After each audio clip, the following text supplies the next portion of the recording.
This chapter is called 2 by 2, and it's chapter 26 in the manuscript, and I may not get through it all in one sitting.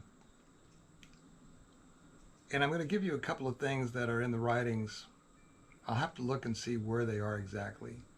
But the first thing is that souls have a beginning. Ordinary souls have a beginning, but they don't have an end. And then the other interesting thing is that souls do not have a gender. Gender plays a huge role in everything we do in this plane of existence.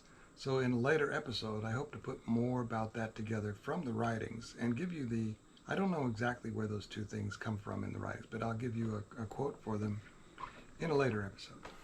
But for now, we want to get to 2 by 2, chapter 26. On February 3rd, 2023, this happened. Quote, this is me in my journal.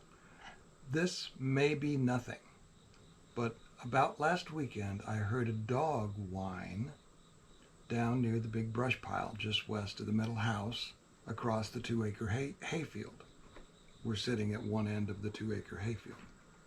It whines several times, not like yelping in pain, and not several times at once, but one whine, and then minutes later, another. I took the truck to investigate.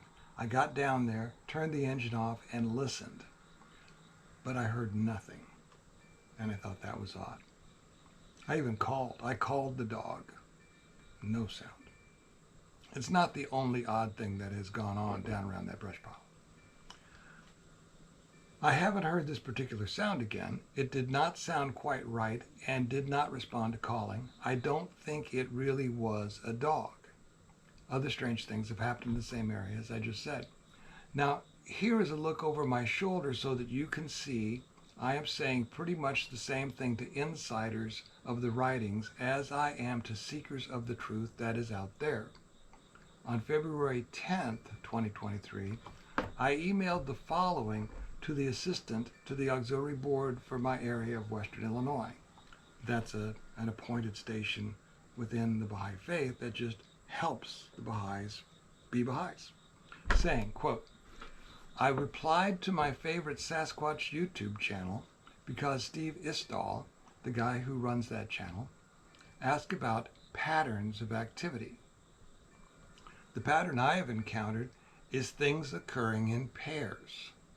My conclusion is that my neighbors in the woodline are aware that I am a Baha'i and are telling me they know about the twin manifestations, which, if you're not a Baha'i, you may have never heard of that before.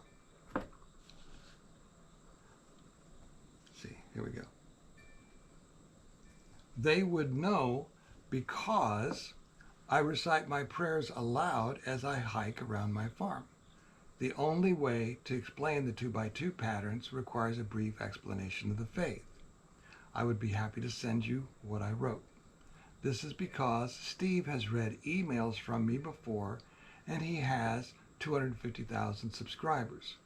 Note, this has increased substantially since the date of that particular email here, and gets over 1 million views per month. The emails remain in his archives online, and he may post them to a second channel where he backs up his content. That channel is the Round Table of Knowledge. He is flooded with emails, but if Baha'u'llah wants it, he will find it. It will be a nice proclamation if that happens, and proclamation is what I'm doing, what I just did, told you that the faith exists. As an assistant to the auxiliary board is an appointed unpaid position with nothing but responsibility for helping followers of the faith to meet their spiritual obligations to share the message with seekers after truth. A proclamation is simply stating that what the writings are about. A proclamation is simply stating what the writings are about. For those readers who might not have encountered these writings before, this book is a proclamation. The assistant indicated that she would like to see the email to Steve, so I emailed her back and included it as follows. My neighbors in the woodline are not exactly Homo sapiens. They are cousins for sure. I know you aren't too interested in the underlying subject matter, Sasquatch, so you can skip down to the heading, what I think it means and why. This is my email to the assistant to the auxiliary board who does not care about any of the stuff on this channel. This is where I mention the name Baha'i directly for the first time after 3 years of occasional emails to Steve Istall and Dave Paulides. On his channel, Steve asked if anyone had identified any patterns, and the only way I can explain the relevance of the pattern and my conclusion requires a mention of the faith. Dave P. is a MUFON member, like me, and he gets a paper copy of the journal, so I know he has all my articles, though he may not have read any of them. Steve may or may not see my message because he gets so many emails, but Dave will probably find it because he has some staff. This is just an assumption on my part. Emails are very informal and rely on context a lot. God willing, he will alert Steve to this email. Dave may alert Steve, but I don't think he did. In a recent post, Steve mentioned that they may be together in Montana later this week. That's 2023. My email is intended to make them feel comfortable enough to contact me back directly so that I hope we can discuss all this at greater length. To date, that has not occurred. The universe has its own wisdom. It may or may not happen. GH. As for the guest rooms by summer, which I had mentioned to this person, I will let you know as soon as we finish the back bathroom, because then we are available at any time to host travel teachers, auxiliary board members, and any other Baha'is passing by. Steve's YouTube channel is thefactsbyhowtohunt.com, and Dave's is the Can-Am Missing Project. I recommend them both to anyone that's watching me. If you haven't seen them already, a couple of fascinating subjects, especially Dave's. He's onto something, and nobody knows what. It's something that, with Dave's channel, it's amazing because it's a fact that these people disappeared, and it's a fact that it was not human predation of some kind. It was not a crime was not committed. But he has thousands of cases where people are just gone, and the authorities don't know why. And that's the interesting wrinkle in this thing. I have attached the article MUFON published this month, February 2023, when the paradigm shift hits the fan, and it was written in February 2022, because a Baha'i and fellow MUFON member in Nebraska said they thought it was the best of the bunch. I then closed that email and the second email as follows, Sabe's pattern on my farm, 2x2 phenomena. So that is what I've said to the assistants, to the auxiliary board member of my own faith. That's how I talk to my guys about this. Okay, here's what I wrote to Steve Istall, if you've ever seen his channel. So somewhere in that pile of emails, he may find this someday. It's entitled, Sabe's Pattern on My Farm, 2x2 Phenomena. Dear Steve, you can use my name. Your post of 2/8/2023 mentions patterns. I think I have observed a specific pattern of 2x2, or things in pairs, which seems to be a message directed towards me. And given that only one thing makes me different from 99.5% of the rest of the Club of No Return and the human population of the world as a whole, I will offer to you what I think the message means. The meaning may be a puzzle piece. Some of my research into the little-known religious writings relevant to this topic has been published in the MUFON Journal 9 times since November 2022, including February of 2023. And you have read an email or two from me before, so I am on the record regarding this subject. As you know, MUFON article submissions are pro bono, meaning for free, no money involved. I have been keeping a journal of our on-farm interactions with Sabe for about 3 years now, and this was a year ago, since finding your channel. The pattern. Part of the interactions at my house has been a pattern of 2x2 or pairs of events. We have found 2 sets of double tree breaks at the edge of my yard. Both times the trees were side by side, each pair broken in the same direction as its neighbor during the same night. I'm going to stop right here. We just trimmed a tree in the park 50 feet behind me where a limb had been broken to the north, bent down as if by a weight, and it did not die. So it's been bent down to the ground on a soft maple tree, and it's been producing leaves for the last several years. A couple weeks ago, a limb 5 feet higher up, that was on the north side, on the south side of the same tree was broken over to the ground. And this one was broken slightly too much, so we had to remove it. But they were 2 breaks on the same tree in opposite directions, leaves low enough to reach with a long reach saw, probably. We ended up pulling this limb off with a tractor and rope just because it was so badly broken. It was just high enough, it was difficult to reach it with a saw. And so these were bottom limbs on a fully grown soft maple tree. One was on the north side where there is sky above it, but the other one is on the inside of a canopy of 8 or 10 trees. There's no way for the wind to get in there to push this down. Leaves are getting lighter this time of year. It's actually pretty inexplicable as far as what normal natural cause would break that limb that way. Okay, going on. Back to the letter to Steve in the email. Also, before we realized what it was, we found a young maple tree 6 inches in diameter on the property line with my neighbor, split in half. Split in half, therefore 1 makes 2. Then the most recent tree break at that time, spring of 2022, a mulberry tree split in half 15 feet up at a fork, 8 inches diameter at the split. That mulberry tree is adjacent to the first maple tree that split in half, creating another 2x2 by 2. Side by side, again, this is like the 3rd instance.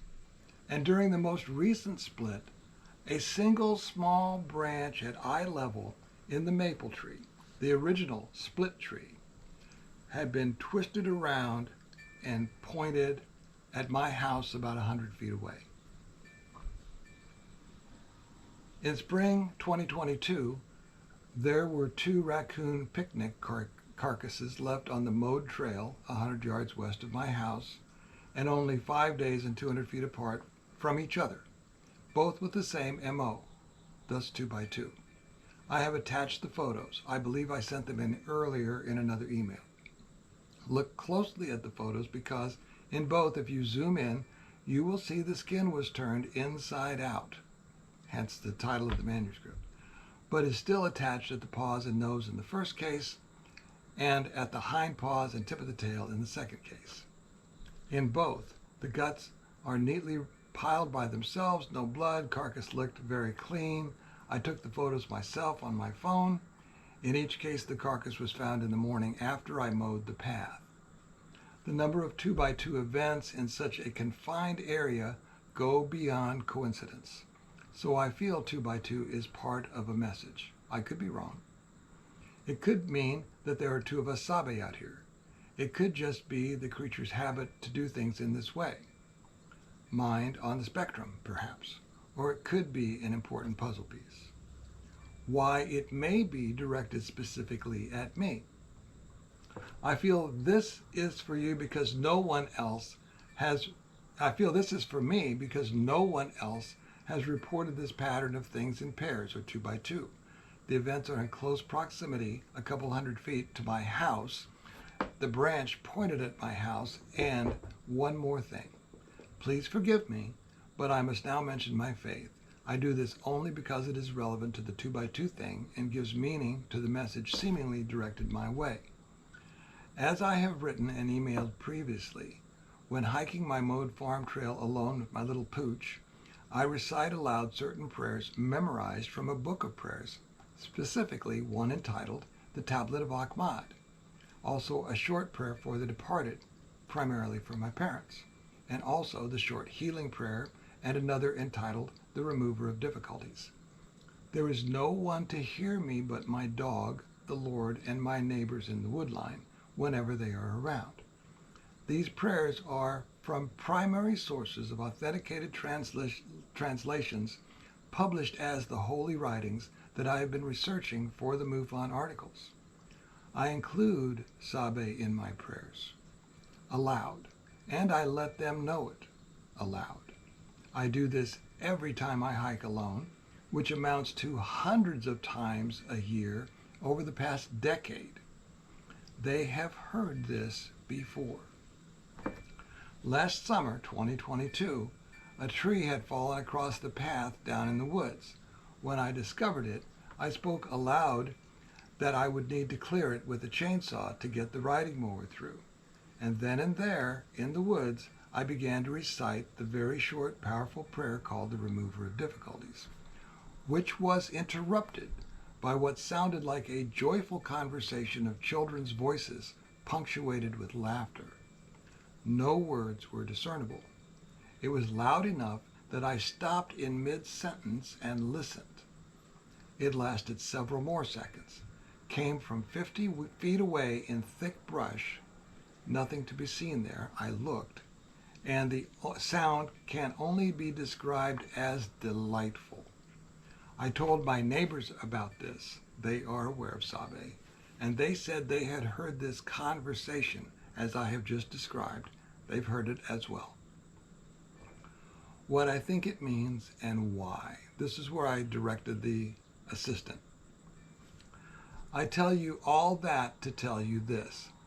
I may or may not be the only Baha'i, pronounced Baha'i, in the Club of No Return.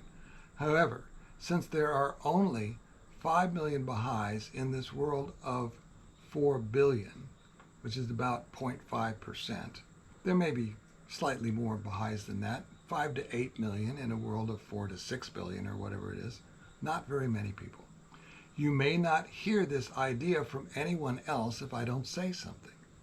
This is the distinctive factor when you say, if Sabe knows your mind, or better yet, your heart, how could they not know what you believe in? Especially if you say it aloud where they can hear you and you include them in your good wishes.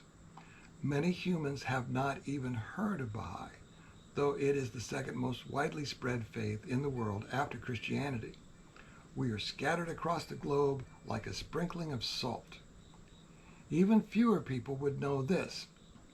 The prayers are the words of the Baha'i messengers, namely the Bab, pronounced Bob like your uncle, and it means the gate of God.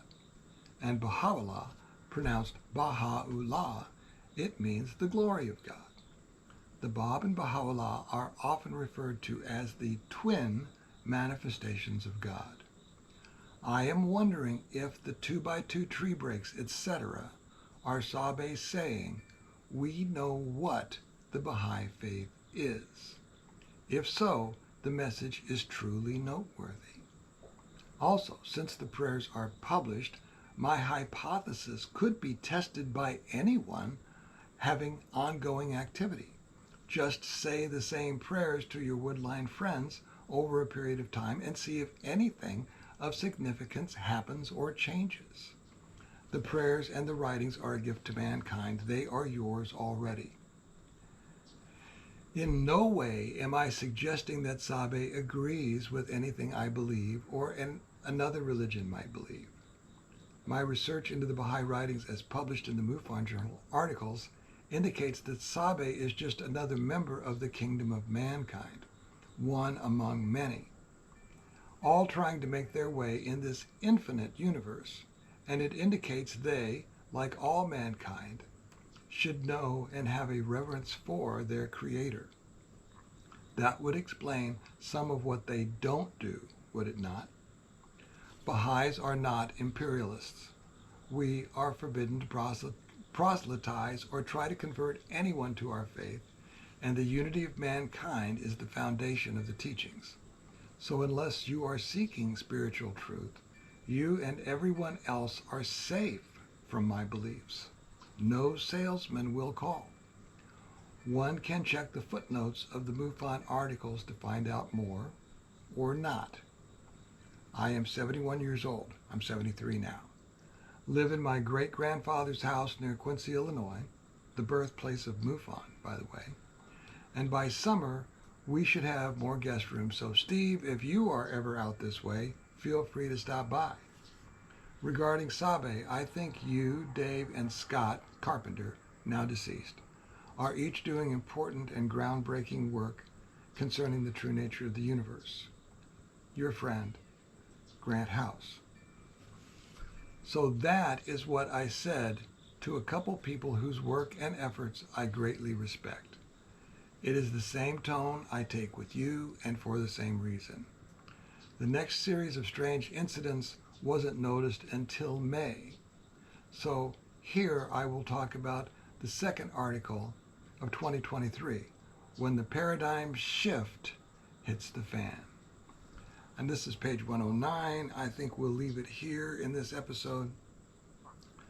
So Steve was asking about patterns, and I've been noticing a pattern of 2x2. That may not exactly be what he was thinking as, patterns of activity, but for me it was patterns of communication. Now likewise, most Christians that I know of through Scott Carpenter's channel, and his son has taken it on since he passed, they don't necessarily, many of them, include Sabe in their prayers because they're afraid Sabe might be a demon or something, which I'm not at all worried about. But any Christians or any other faith out there that knows of a spiritual pattern within your own faith,